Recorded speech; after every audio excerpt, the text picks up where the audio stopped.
கிறிஸ்துவுக்குள் பிரியமான அன்பு சகோதர சகோதரிகளே, தேவனுடைய பெரிதான கிருபையினால் நாம் தொடர்ச்சியாக தியானித்து வரும் 93 நாட்கள் நினைவு கூறுதல் தொடர் தியானத்தில் இன்று 49ஆம் நாள்.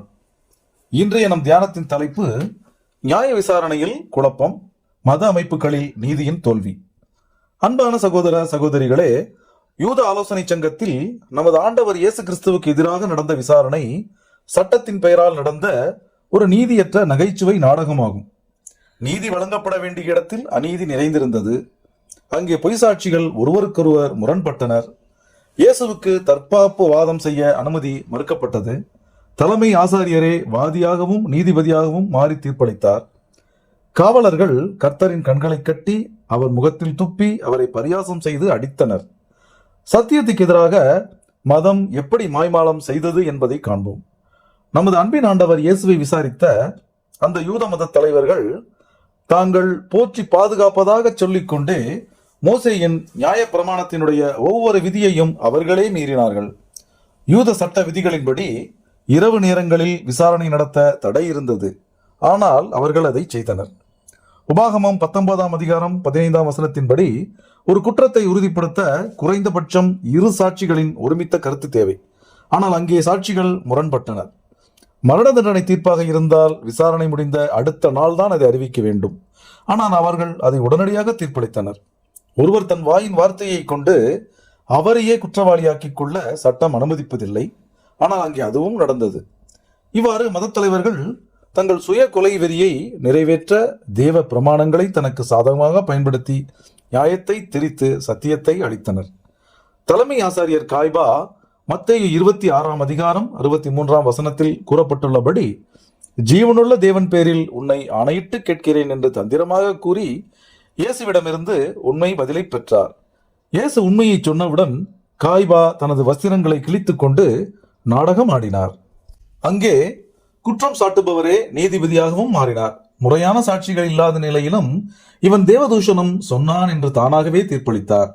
மேசியாவுக்கு எதிராக மத அதிகாரம் ஒரு கொடிய ஆயுதமாக மாற்றப்பட்டதை காண்கிறோம். யூத மத நியாய விசாரணையில் கண்ணியம் ஒன்று காணாமல் போனது. பணிவிடைக்காரர்கள் சிலர் மார்க்கு 14ஆம் அதிகாரம் 65ஆம் வசனத்தின்படி அவர் மேல் துப்பவும் அவருடைய முகத்தை மூடவும் அவரை குட்டவும் ஞான திருஷ்டியினாலே பார்த்து சொல் என்று ஏளனம் செய்தனர். கட்டி வைக்கப்பட்டிருந்த ஒரு கைதிக்கு எதிராக வன்முறையை ஏவி விட அந்த ஆலோசனை சங்கம் அனுமதி அளித்தது.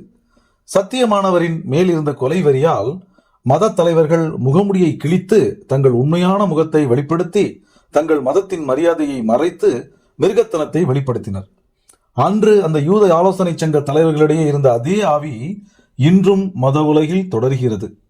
வேத வசனங்களின் அடிப்படையின்றி வெறும் கோட்பாடுகளை வைத்து விசுவாசிகள் விசாரிக்கப்படுதல், உடன் சகோதர சகோதரிகளிடையே ஒருவருடைய நற்பெயர் மற்றவரால் படுகொலை செய்யப்படுதல், சபை ஒழுங்குமுறை என்ற பெயரில் நியாயமற்ற தீர்ப்புகள் வழங்கப்படுதல் ஆகியன அரங்கேறுகின்றன.